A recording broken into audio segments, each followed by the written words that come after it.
MaRin only had Gragas up of his effective pull for this season, so we'll go the Gragas into Renekton, which can be a decent matchup if you get some Snowball going and you can build armor early. Can also be a struggle if Linderong gets big enough. Final pick is going to be the blind pick mid laner from the Afrika Freaks. And we got Super Safe, Super Standard, and Kuro bringing back a very legacy pick for him. We've seen Crown play it, we've seen Pawn play it.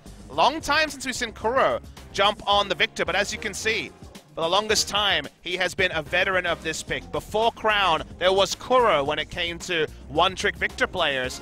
Kind of innovated in the meta next to some players in the LPL. So it was one of the trend-setting Victors, first time for the season. Looking over to the ROX Tigers side.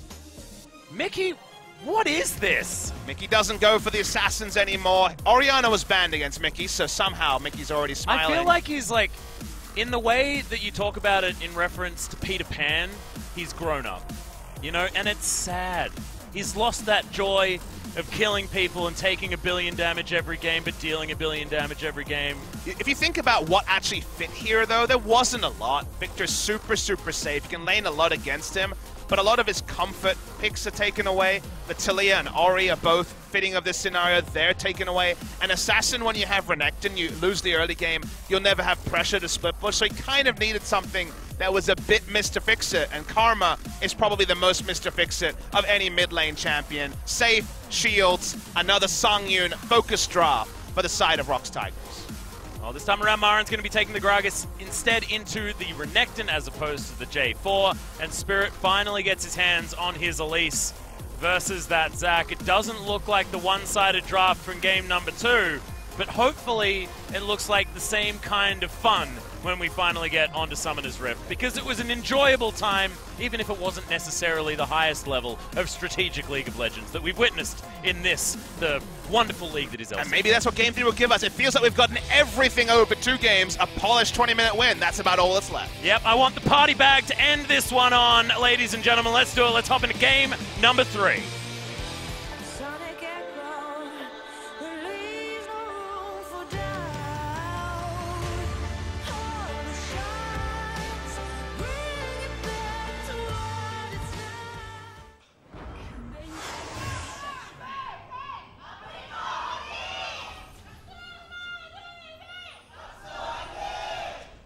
Okay, here we are, game number 3, swapped again.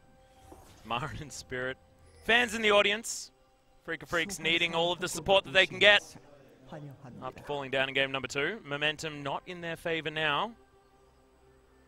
Only 3 Doran shields as well, Papa Smithy. But 1 Zac, which is probably the biggest story. The Zac being on the Rift. Linderong is in the brush. He will find multiple people coming in. Yeah. His first thought is to go forward. That could be costly. Yeah, Body Slam's going to be taken first here by MaRin as well. 1 more for the stun. Gets the flash. Trade. I give it a B+. Damn it. But an S for effort. Papa Smithy. You can't even spell. Effort starts with Spirit. He's looking for the kill onto Mickey, but he's not going to find it. It's going to be MaRin, because there's 3 people in the mid lane. At a mid lane party, no vision on the top side. Renekton only now getting his flash back up, so not playing to that. Yeah, you're going all in. That's a way to do it. See how his kill involvement goes. Not going to find any snares as Songyun, but here's the elastic slingshot, the double knockups. The flash comes down. Takes a while for Kramer to die, but he is certainly going to do so. Isn't that flash? There's teleports coming in from every member of them, yeah.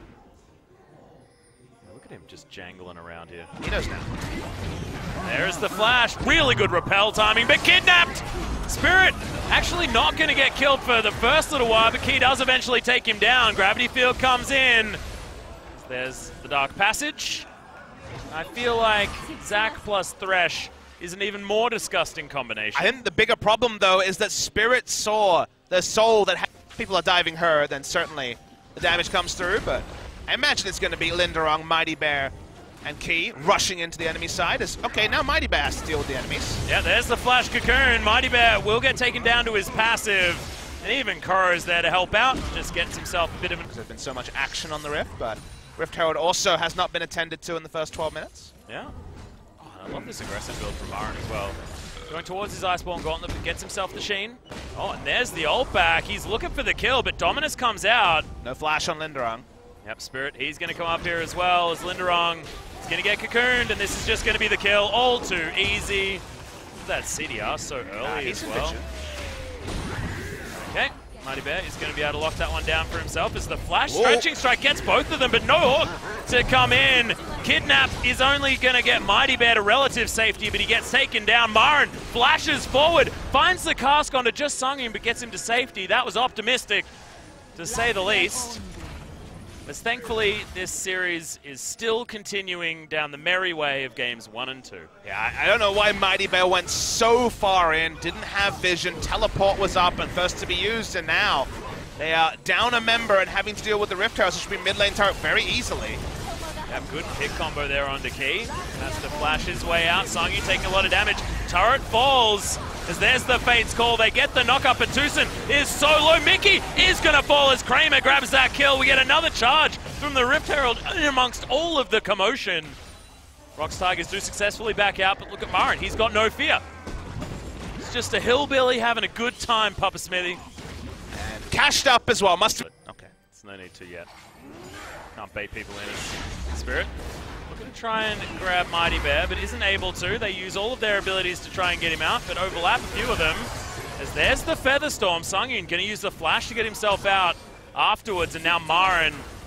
Oh, Sungyun is super dead. It's going to be Kuro that picks up that kill, and MaRin now underneath the turret just sends Mickey into the wall, but he may have gone overly aggressive. The Kidnap under the turret. MaRin doing his favorite thing, which is taking turret shots and dancing.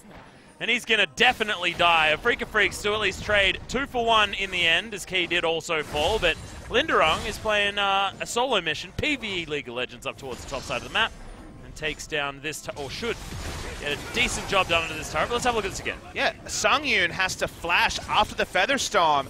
Doesn't get him far enough out and still dies. Got one more tick of the Chaos Storm than he expected. We didn't see this. We were focused on MaRin having a turret party. The Vigil was enacted, he died on the turret. It's the MaRin way.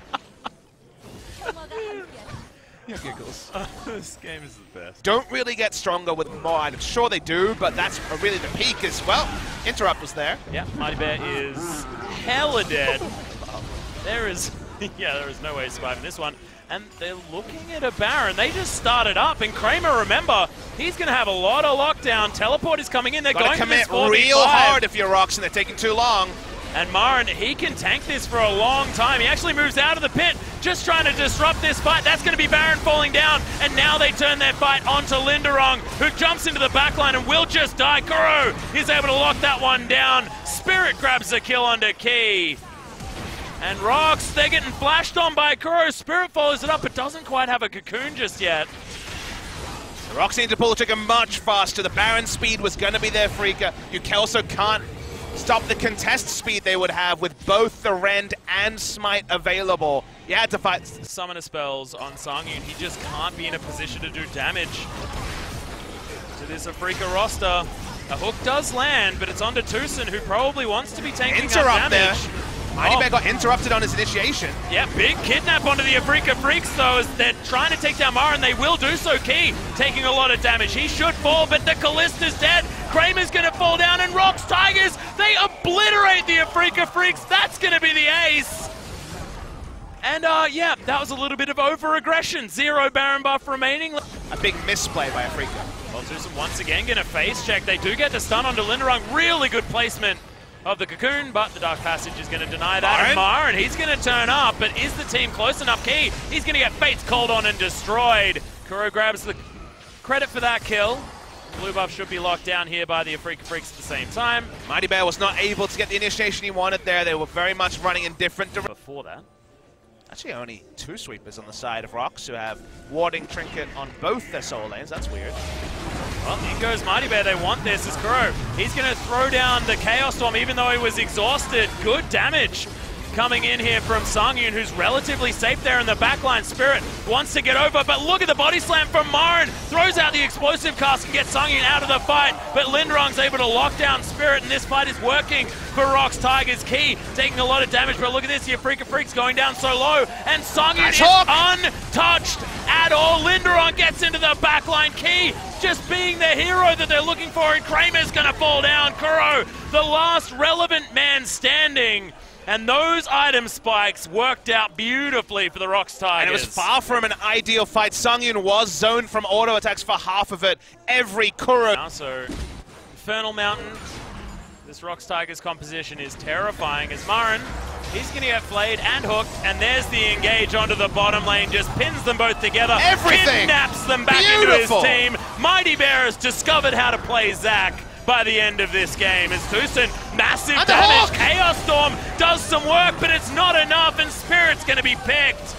Kuro tried all the heroics that he could, but ROX were just 2 on the ball. And when you hit everything as Zac at this power level, you win every team fight. The double knock of heads, it's like going for a billion is the word of the series. It's like Umti, but no. Yeah. Generic scam. It's a lot of Umtis. Imagine how kicked people would get. Well, Mighty Bear is not spotted. He is now. Yeah, doesn't find Kramer, but he is all on his own. Doesn't get the pullback, and the Zac, he's going to be stunned up. The gravity field was good. Bounces himself around, but he is going to go down to the passive. Puts himself up for free. Okay, the root caller, sorry. The blade caller comes down as Sungyun's not going to hit anyone with his ultimate.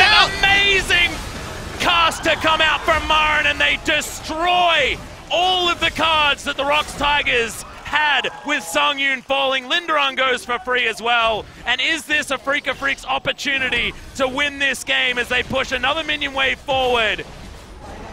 That time is so long, Atlas. I think you're right. 40 seconds on Sungyun. Mickey can wave clear, but it's going to be zoned away from the creeps. And somehow, a Freak of Freaks have pulled a rabbit out of a hat on a day where the hat had unlimited rabbits. And Mighty Bear give, Mighty Bear taketh away. Papa Smithy had some phenomenal plays. Speaking of phenomenal plays, Key with a 5-man flay.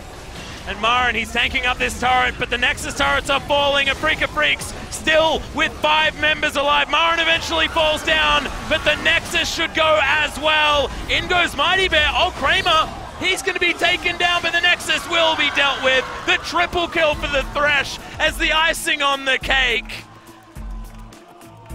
Well, that was 3 hours of fun, Atlas. We had so much craziness go on through the course of the series, and in the end, just about a Freak of Freaks stick the land. There will be 3-2. Wonder how they got there. Same stories for ROX. I love Uv smiling, their coach. Smiling, but also hands over face, wondering what the heck happened to this series. I'm with him, but I love it. Personally, I think that that was one of my favorite series of League of Legends I have ever witnessed in my entire life. I mean, every expectation we had